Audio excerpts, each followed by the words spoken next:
छठी मैया की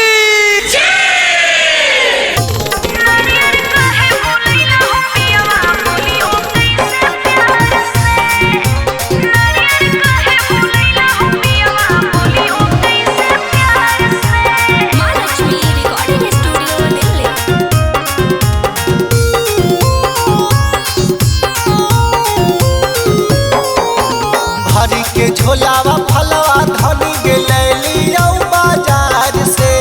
हरी के झोलावा फलवा धनी के लैलियो बाजार से।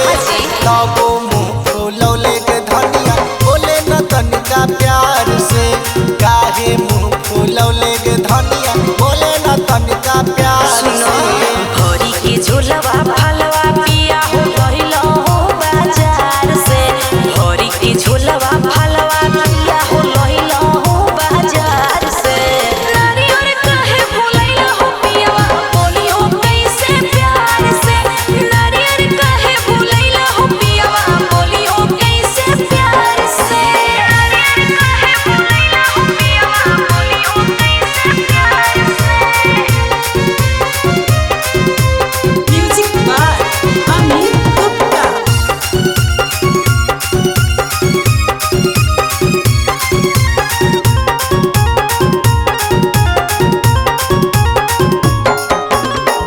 जवन जवन याद रहलौ ले लियो सब कीन के।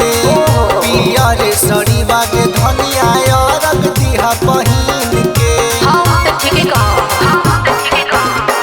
घिउआ न ले अइला हो पियवा रहलौ कहाँ ध्यानमा जी।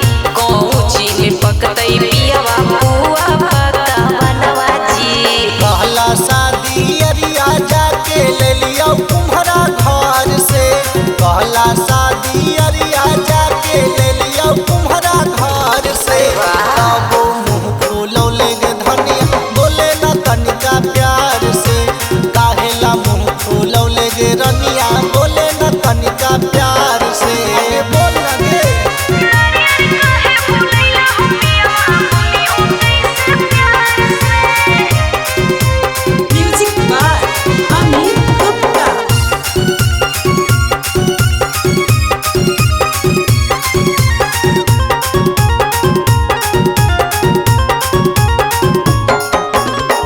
चिंता जन कर धनिया नए कर फिक्रिया गे। छठी घाट चले के रनिया कर ले तैयारिया गे।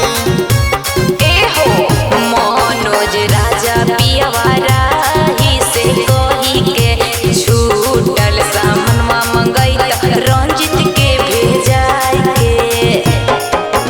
बिखरल हौ जे अरवा चौरा दौरा में रख सहिहार के। बिखरल हौ जे अरवा चौरा दौरा में रख सहिहार के। तबो मुँह फुलौले के धनिया बोले न तनिका प्यार से।